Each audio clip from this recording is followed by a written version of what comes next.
Once again, I am MD Muhammad, and welcome to your new life. Last week, I discussed the topic Look Backward, Go Forward, Healing the Child Within. I shared a piece from my book titled Sharing Sacred Sisterhood, Breaking Barriers, Healing Wounds. The name of that piece was Little Girl. But today I want to be brief and I want to add on just a few more points on the topic of looking backward and going forward and how we heal the child within. So let's talk.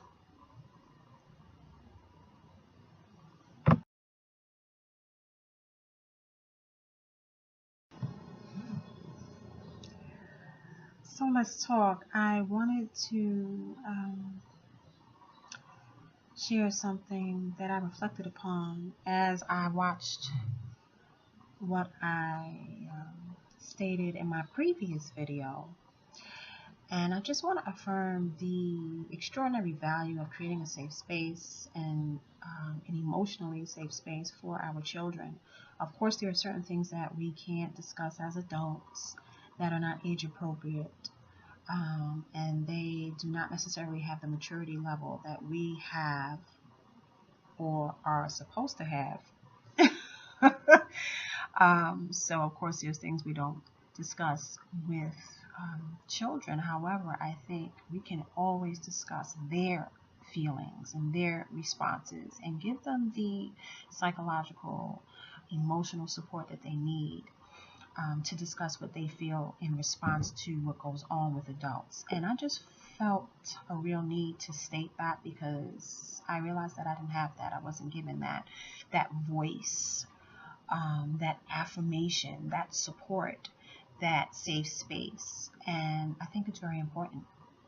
I think that leads right into my next point as to why very early on in my unconscious mind, I developed what I call, or what many call, the victim mentality. I was a victim. I didn't have any control or any power over how I was treated by anyone, how I was handled, any kind of neglect or abuse that I suffered. So, of course, it ill affected my mind. And as I grew and matured into womanhood and adulthood, I felt, I'm not going to say I didn't, I felt in my mind that I did not have the tools, the resources, and the strategies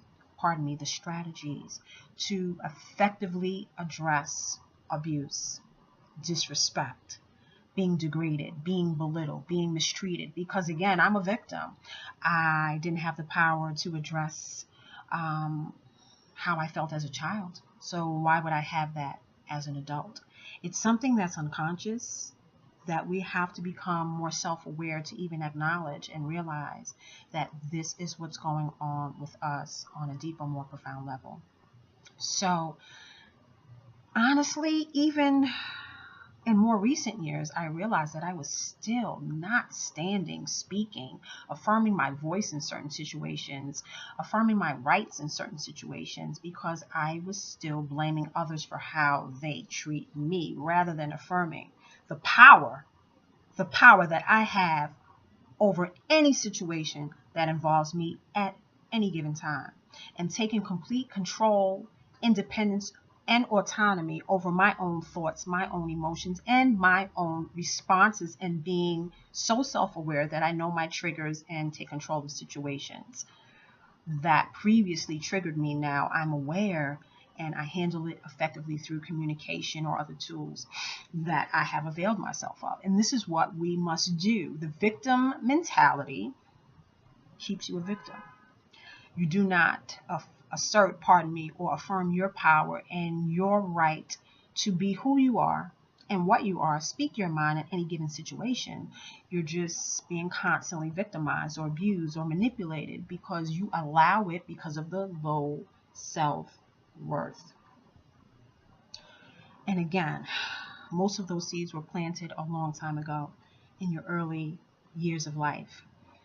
And it just becomes a self-fulfilling prophecy until we become aware of it and we do the internal work that is necessary to break that cycle.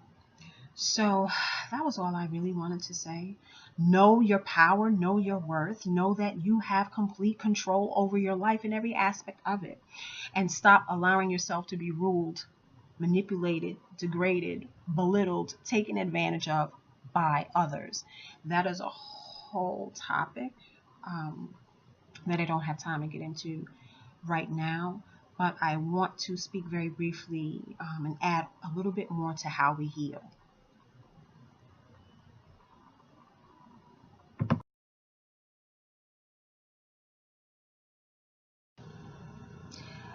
Because of the feelings of low self-worth and the victim mentality, so many situations that I was confronted with, of course, I did not effectively respond. And it is that ineffective response that made me angry. I could say that it was what people were doing to me that was making me angry. The silent anger I carried for so many years. And I have a piece called Silent Anger in my book, and I will discuss this silent anger and really what it is and how it affects our minds and our behavior and our lives. I'll address that a little bit more deeply at another time. But I came to discover within myself this silent anger. It would come out in how I responded to this situation or that situation. It's like, whoa, where's all of that coming from? It's really not that deep, but you're responding based upon a trigger, a neurological trigger. You couldn't show your mother anger. You couldn't show your father anger. You couldn't show someone else in authority anger, or someone you felt was abused, or maybe you could have, but you didn't. And you shouldn't show the anger, but I'm saying you should at least express your feelings. And because I internalize so much, this is huge for me to even be doing these videos. Trust me. Trust me.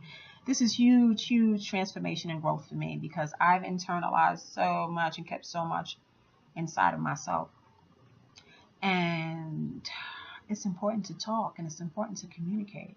I'm not saying you have to do videos or share your life with the public, but it is important to talk and express, because that silent anger is deadly.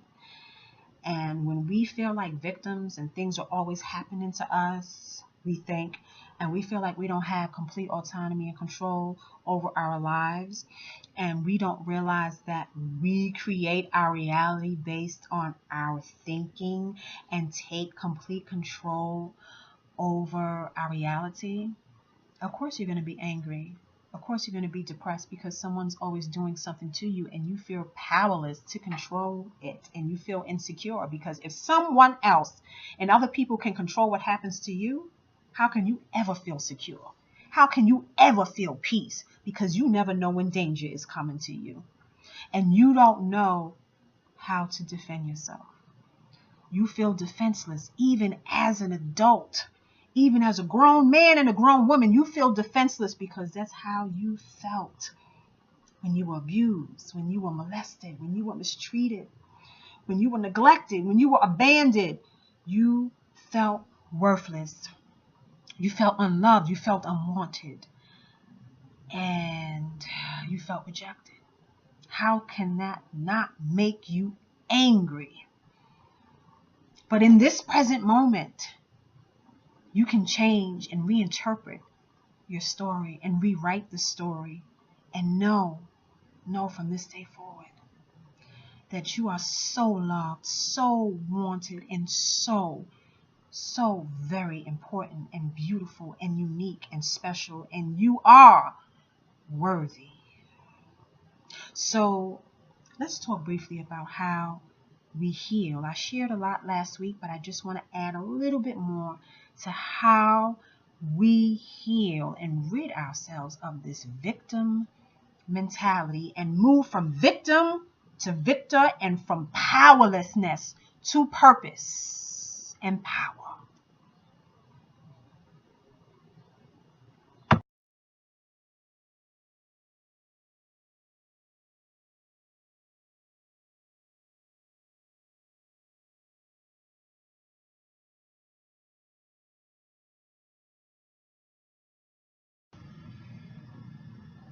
So in addition to what was already stated, I wanted to just speak about returning to our innocence and becoming childlike once again. And I think a huge part of healing the child within, is becoming a child. Going back to that place before our innocence was taken from us. Going back to a place where we are playful. We know how to have fun. We are adventurous. We are curious. We are into so much self-discovery and discovering more about our world. We're into learning new things. We want to grow. We want to expand and explore. There's so much to know, so much to understand, so many environments to visit and travel in and experience life. And when we were children, that wasn't even a thought. We wanted to see what was in this box, what's behind this door, what's in this cabinet. Let's recapture that. Healing the child within is ultimately, in my humble opinion, about reclaiming the child within and living our lives from a place where we are constantly being reborn, constantly transforming, constantly learning and growing and expanding and healing and moving to new and higher heights of consciousness, of awareness, and of experience, and constantly becoming like that newborn baby. So even a newborn baby, of course, is very dependent. But as adults, we can recapture that spirit in that essence in adulthood and bring a beautiful balance between being a child and being childlike, but being mature as adults and managing the two, if that makes sense. So I just wanted to add that on. That's something that I'm still learning. I think we get very, very much caught in ruts and the monotony of life, and we become very robotic, and we're not always putting ourselves in new and fresh environments. We lose our curiosity, that newness, that freshness of life. We're doing the same thing over and over and over again. And it's beautiful to expand those limits and to put your mind, your body, your brain, your life in a new light. And like that butterfly, just be born anew, be transformed, and come out of that cocoon and fly and discover and learn like that child and return to your innocence. So I think I probably said a little bit too much on that. I'm repeating myself now. But I think you got the point. So that, and just know your power and know your worth and know that you have complete control over your life. You just have to take your power back and do the work and become self-aware and all of that. So I'm going to stop talking now because I can go on and on, as you can see. But I truly, truly, truly want you to be your true, real, freest, and best self. And whatever that looks like for you, for him and her, I so look forward to seeing that person. And until then, be well, my friend, and remember to always stand, speak, share, and shine. Blessings always on your journey.